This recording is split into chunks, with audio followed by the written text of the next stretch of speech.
Welcome back to The Narrative. I'm your storyteller, Callistra Farrier. Joining me on the program now is Prime Minister of St. Kitts and Nevis, Dr. Terence Drew, and he is the Minister of Finance, Minister of National Security, Citizenship and Immigration, Health and Social Security. And we're going to talk to him on developments, the state of affairs in St. Kitts over these last 7 months that he has been Prime Minister of the country. Welcome to the program, sir.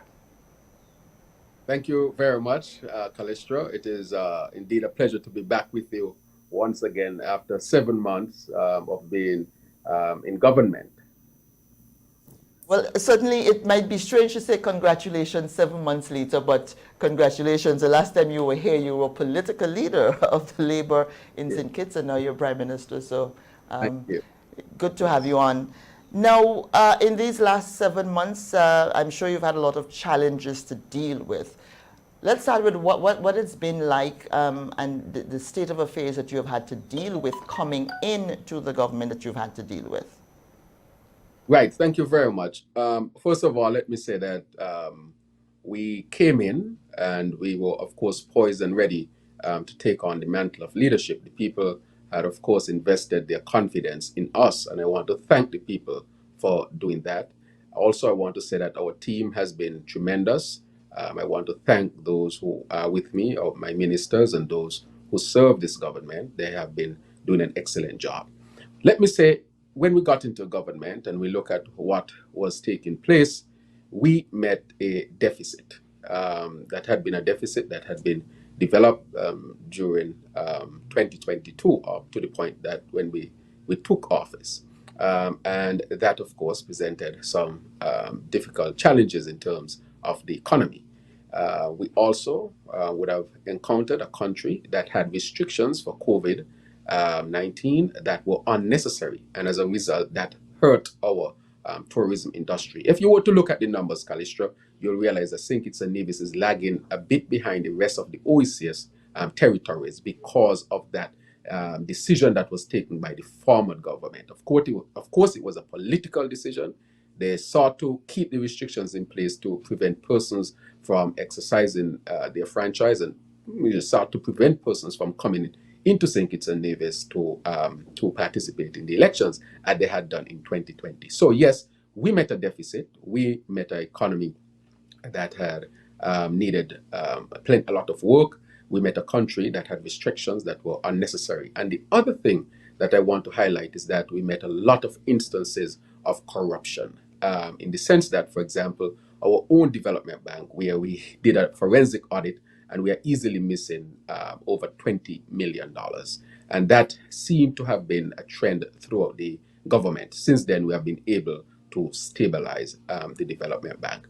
Also, we recognize that the country had abandoned other aspects of the economy and had become too dependent on one aspect of one aspect of revenue generation, that which was, of course, the CBI program that persons have come to know, and to really hurt the other sectors and to see that we had become dependent so much on one sector, that again puts our situation in a challenging position. And so we are seeking to see how we can quickly diversify our economy, which would make it sustainable and strong. So that is a significant challenge, and we are working, over time to see how we can stabilize the economy and get it to a state where it can be sustainable and a state where it is diversified and not too heavily dependent on any one sector.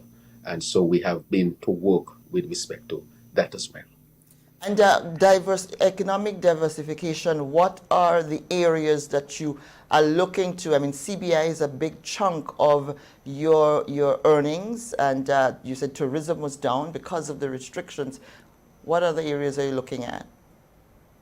Well, one, we are seeking, of course, to have new investments in tourism and to allow that to be back to where it was and beyond. For example, we have sought to reestablish intra-regional travel. As you know, we have an agreement now with Inter-Caribbean, and we are looking to see who else we can partner with to make sure that inter-regional travel returns, because intra-regional travel is responsible for is the second largest pool of visitors to our country.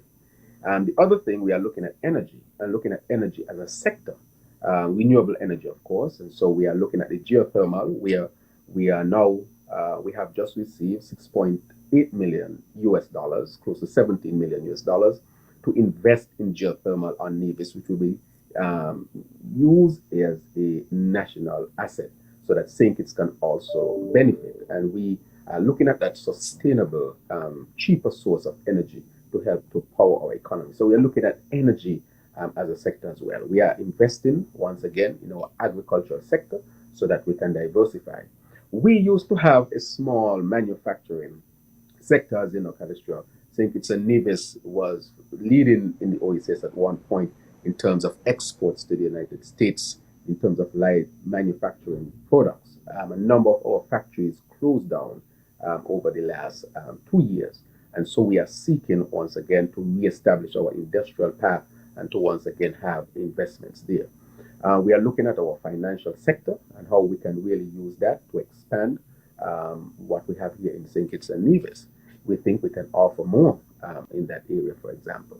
And in addition to all of that, the construction and infrastructural development, we are charging now ahead with a large housing project.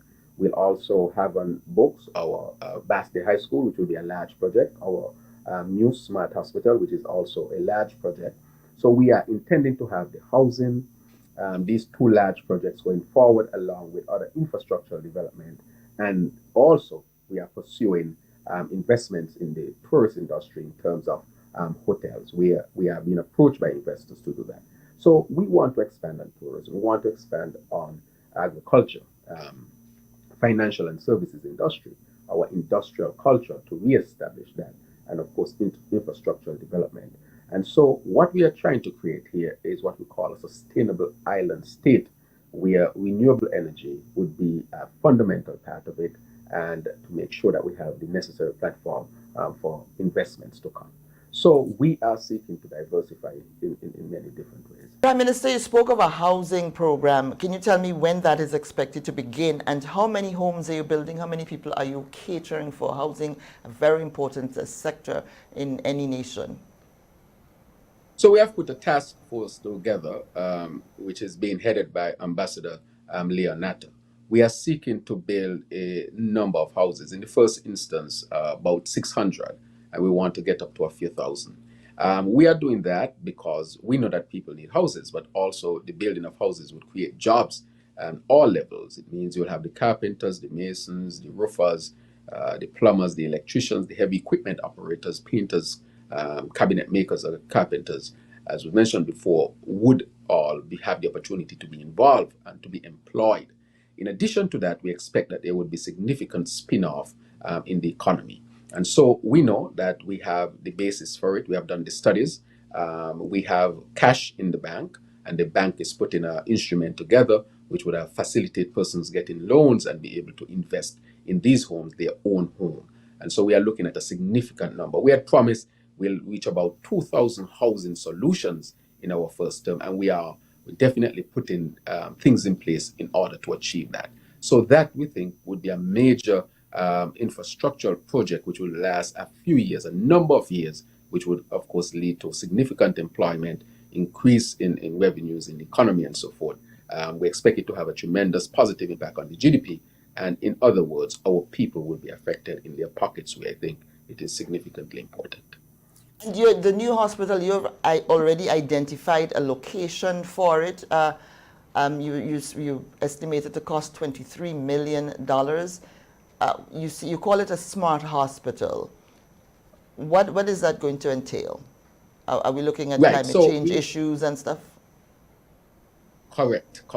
When we say smart hospital, we are speaking about a climate smart hospital, a hospital that is built in such a way to resist the issues of climate change. It will also be technologically advanced. I think, and I've explained to the people of St. Kitts and Nevis that this is not a choice, this is a necessity. Thus far, we have had an estimate of how much it will cost. It will be about 120 beds. As you know, we're not an extremely large population, but in addition to that, we have about two other smaller hospitals where we'll increase the services, and then we would have the present hospital where we would have services as well. And therefore, we would have enough infrastructural development in healthcare to satisfy the needs of our people. So we have also look at a very possible site that I've posted and to get the views of our people. We are moving ahead in terms of securing financing and so forth to make sure that my aim is to really break ground this year so that we can have that hospital up and running as soon as possible. Because, as you know, climate change is not waiting for any of us. We have to make sure that we are ready. And that you came into office from the deficit. So, for instance, the hospital, just the building alone, $23 million to outfit a hospital from what you speak of. Outfitting a hospital is not a small amount. Where are you sourcing the funding from? Well, I have not totally revealed that as yet, and as soon as that is secured, I will be happy to reveal it. But we are very, very close to secure the funding.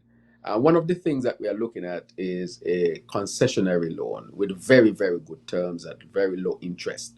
I think in the long run, that would serve our people well, even though people might question in the early days how that might affect us. But I think the fact that we'll have a major construction project taking place with hundreds of persons employed over a prolonged period of time would have a tremendous positive impact on the economy as well.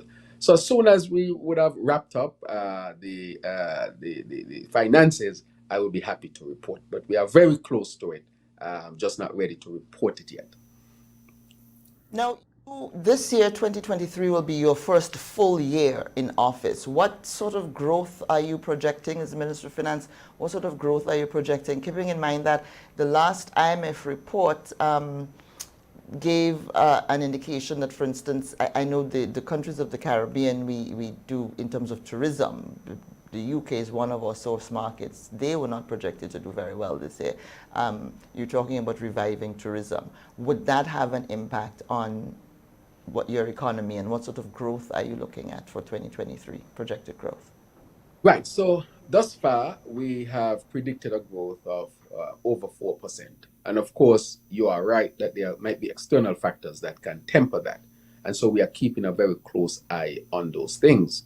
And we are saying that there are external threats that we have no control over. Nonetheless, based on projections from the central bank and from even the IMF, we are expected to have a positive growth. Nonetheless, we are very paying close attention to what happens internationally and to see how that will affect us here in St. Kitts and Nevis. We are expected to rebound, and we are rebounding. As I said before, there was a lag for us in the tourism sector because of the restrictions that were kept on so long, longer than they should have. We should have been opened up fully since in May, and it was on August 7th when I made the decision along with my colleagues to lift the restrictions. Of course, that was based on the scientific data. And so even though there was a lag, there is some rebound in the economy. So there's a lot of work to be done economically to make sure that we diversify the economy. It is sad that in the last administration that, they had brought the economy to be dependent on one sector, basically, and they had not prepared the economy for growth in other areas. And therefore we now have to make sure that we make those necessary investments and expand the economy. That will be our challenge, Calestra, to diversify the economy, to expand the economy, and not be so dependent on one sector. And this I'm communicating to you and to those who would listen through your media. And this I'll continue to communicate to our people, that we met a deficit. The economy is dependent too heavily on one sector, and that is, of course, not a good position. And we are putting in the work to make sure that we diversify. The other thing we did, Calistri, all of this, we passed the good governance laws in Parliament. This was being talked about for years and years. The last administration promised them, and they did not put them in place. We have put them in place within the first 7 months because we believe that creating a country that is built on good governance give that country the best option, the best possibility of doing well. And so we have passed those laws. So we are really putting the building blocks in place to move our country forward. But the issue with the economy, I still see it as a challenge. We are up to it. And I'll keep communicating to our people as to what we met and why it's so challenging for us at this time. Now, what would be the major drivers for this 4% growth? Well, as I said, we are seeking to diversify in terms of the economy. We are looking at infrastructure. I've spoken about the housing and other major projects that we will bring on stream. I'm talking about also the growth of tourism and expanding in that. We still have the CBI program. We have the financial services sector, which we expect to come back so far. And we are expected to invest in energy and to bring the cost down significantly as well, and to develop that as a sector. So we are looking at those ways where we'll have foreign direct investment, infrastructure, tourism, agriculture, and so forth, financial services to help us to rebound here in St. Kitts and Nevis. Will it be easy?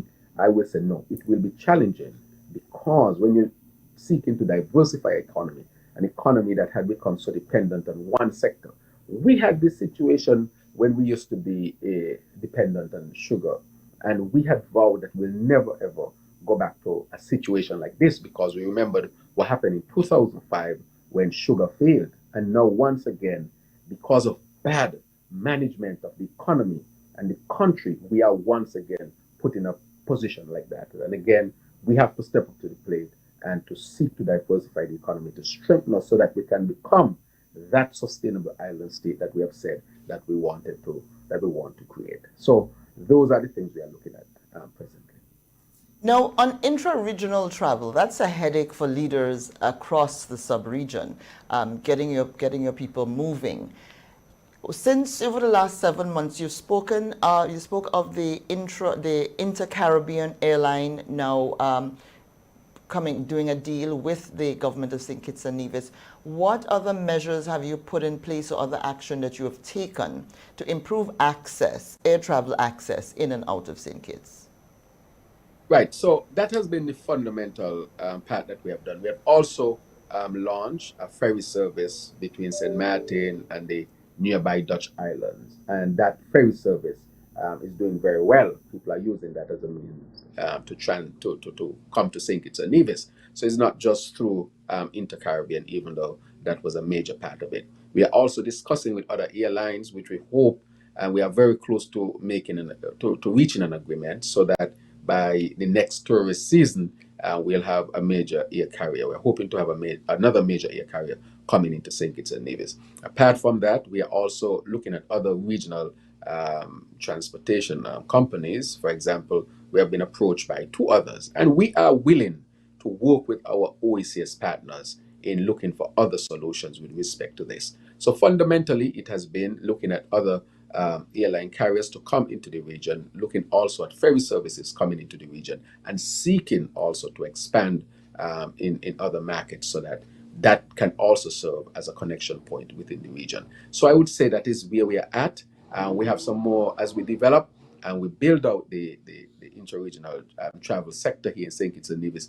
We will give more information. Let me say something, Kanisha. I don't like to talk about things until I have it almost sealed so that when I speak, you'll see it after. And that builds trust. That has just been my modus operandi. So if I don't give a lot of information sometimes as a particular matter, it is because I'm working on it. And when I reach the point, or we reach the point where we know that this is secured, we will then communicate it so that people can understand that we're about the government, that our word is bond and we mean what we say. And of course, coming back here on the narrative to announce it would be greatly appreciated. Yes. And, Um, that would be considered.